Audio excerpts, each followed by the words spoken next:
मेरा नाम आरती है। दिल्ली की तेज रफ्तार जिंदगी में मैं हमेशा थोड़ी धीमी और अलग सी महसूस होती थी। बचपन में ही माँ का साया उठ गया था और उसके बाद घर जैसे घर नहीं रहा। पापा ने दूसरी शादी की क्योंकि वह नहीं चाहते थे कि मैं माँ की कमी से टूट जाऊं। लेकिन सौतेली माँ कभी मेरे दिल तक आई ही नहीं। वह घर में रहती थी लेकिन मेरे अंदर की दुनिया तक नहीं पहुंच पाई। मेरे कमरे की खिड़की से बाहर एक बड़ा नीम का पेड़ दिखता था।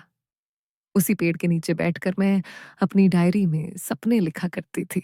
ऐसे सपने जिनमें मैं चाहती थी कि कोई हो, कोई जो मेरी चुप्पियों को पढ़ सके, जो मेरे आंसुओं से डरकर दूर भागने के बजाय उन्हें थाम ले। मुझे पढ़ाई पसंद थी, किताबें ही मेरी दोस्त थीं और शायद इसी वजह से कॉलेज मेरा सबसे बड़ा सहारा बन गया। लेकिन उस दिन कुछ अलग था। कॉलेज का पहला हफ्ता चल रहा था। मैं उसी भीड़ में थी जहां हर कोई अपनी दुनिया बसाने में लगा था। कोई ग्रुप बना रहा था, कोई हंसते हुए फोटो खींच रहा था और मैं अपने नोट्स को सीने से लगाए आगे बढ़ रही थी। अचानक मेरी फाइल हाथ से फिसली और सारे पन्ने उड़कर जमीन पर फैल गए। आसपास खड़े कुछ लड़के लड़कियां हंसने लगे। किसी को मेरी शर्मिंदगी दिखी, लेकिन किसी को उसकी परवाह नहीं थी। बस एक को छोड़कर। वह धीरे धीरे मेरी तरफ आया, मानो उसके कदमों में किसी तरह की जल्दबाजी ही नहीं थी। उसकी मौजूदगी में एक अजीब सी शांति थी, जैसे वह भी उस भीड़ से अलग था, ठीक मेरी तरह। उसके हाथ ने झुककर जमीन पर पड़े कागज उठाना शुरू किए, बिना कुछ कहे, बिना मजाक उड़ाए, बस उतनी ही सहजता से जैसे ये काम बिल्कुल सामान्य हो। मैंने पहली बार उसे तब देखा। ऊंचा कद, आंखों में साफ सी ईमानदारी और मुस्कान। मुस्कान में एक अजीब सी गर्माहट। उसने कागज मुझे पकड़ाते हुए कहा, ये आपके नोट्स होंगे, संभाल कर रखिए, हवा बड़ी शैतान है। उसकी आवाज हल्की सी थी, लेकिन उसमें एक भीड़ के बीच अलग खड़ी सच्चाई थी। मैंने धीरे से कहा, थैंक यू। No problem. आप फर्स्ट ईयर में हैं? उसने पूछा। मैंने सिर हिलाकर हाँ की और आगे बढ़ने लगी। वह वहीं खड़ा रहा, लेकिन मुझे ऐसा लगा जैसे उसकी आंखें मेरे पीछे तक आई हों। नजरें शर्म से झुकी हुई थीं, लेकिन दिल में एक नया एहसास पहली बार सिर उठाने की कोशिश कर रहा था। उसने अपना नाम नहीं बताया और मैंने पूछा नहीं, लेकिन वह चेहरा मेरी डायरी के कोने में बसने लगा था। अगले दिन वही हुआ जिसकी उम्मीद नहीं थी। मैं लाइब्रेरी में बैठी किताब पढ़ रही थी, तभी मेरे सामने एक छाया सी आई। मैंने ऊपर देखा, वही लड़का था। आप कल काफी घबरा गई थी, उसने हल्की हंसी में कहा।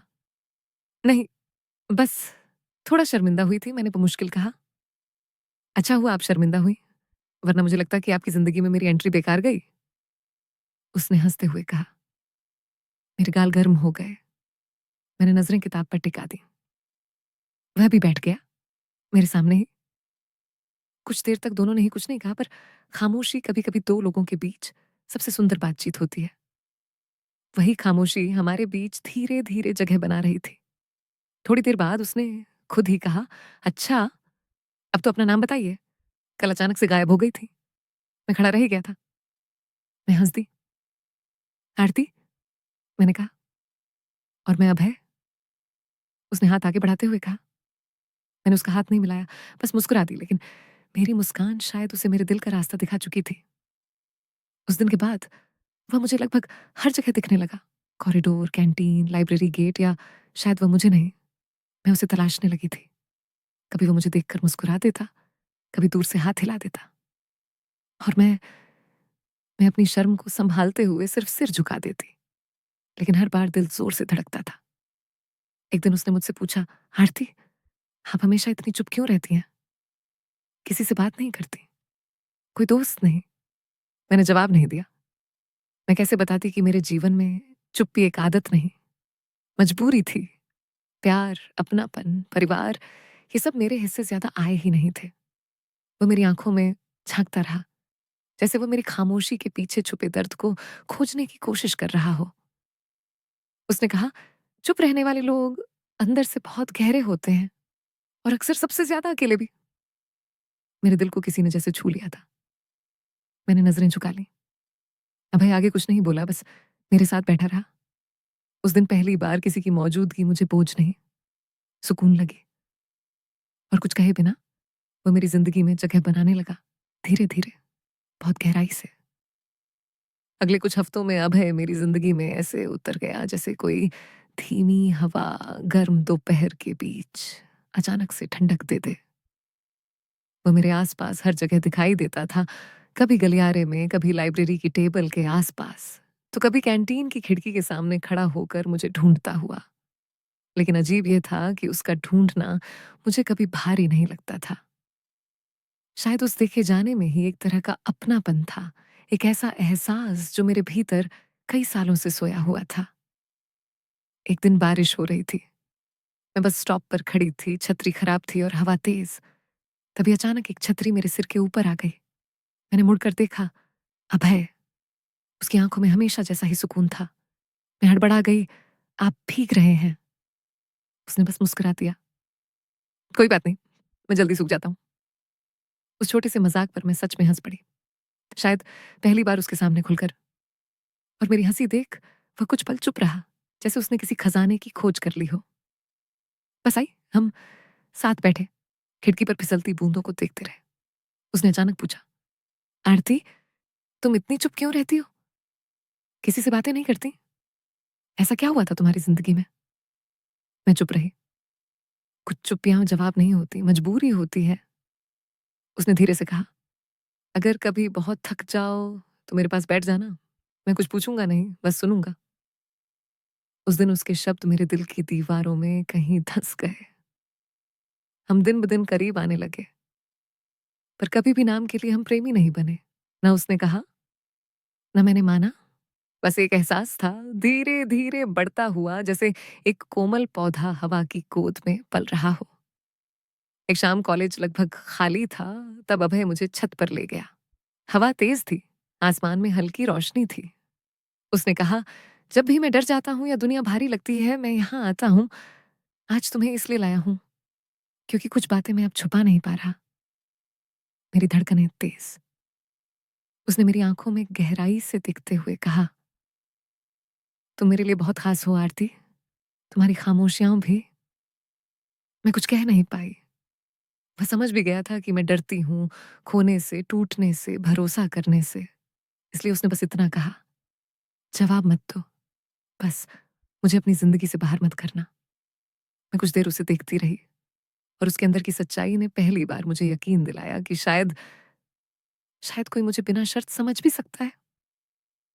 उस शाम के बाद अभय का व्यवहार मेरे साथ और गहरा हो गया। वह पहले भी ध्यान रखता था, लेकिन अब उसमें एक अनकही जिम्मेदारी झलकने लगी थी।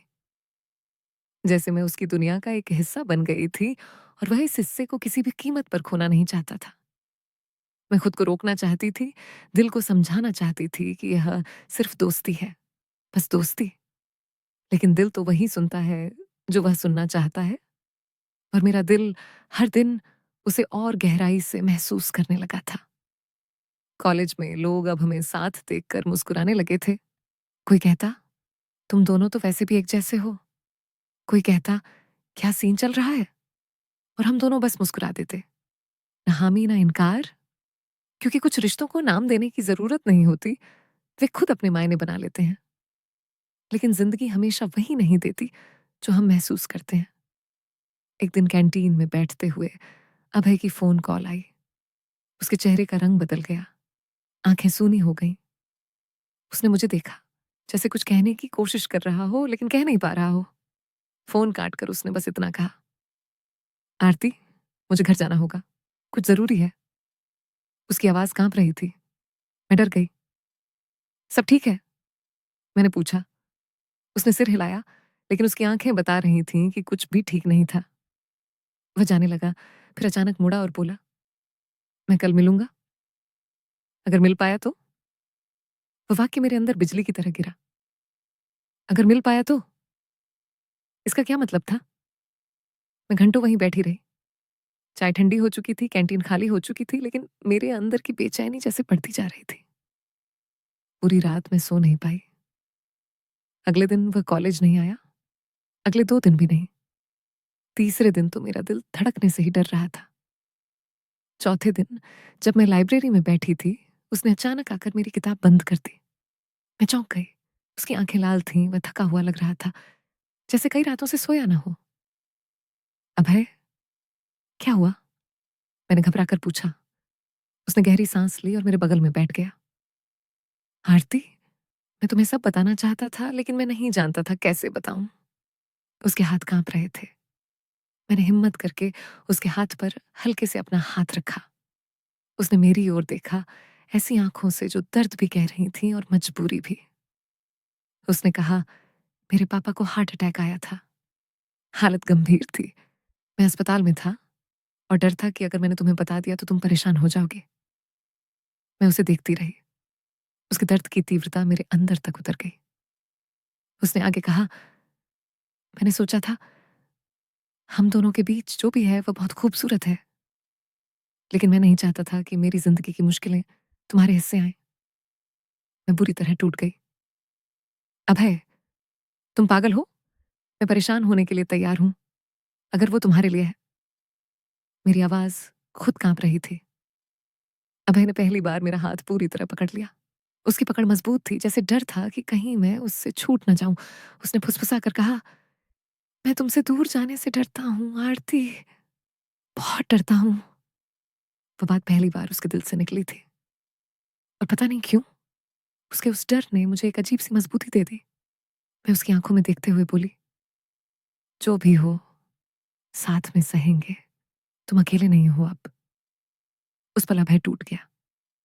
वो मेरी तरफ झुक आया और उसके माथे ने मेरे कंधे को छू लिया, एकदम हल्का पर इतना भावुक कि मेरी आंखें भी भर आईं। आसपास लोग थे, आवाजें थीं, लेकिन उस एक पल में सिर्फ हम दोनों थे। दो लोग, दो दिल, दो डर, दो उम्मीदें और एक रिश्ता, जिसका नाम जरूरी नहीं था, लेकिन जिसका एहसास सब कुछ था।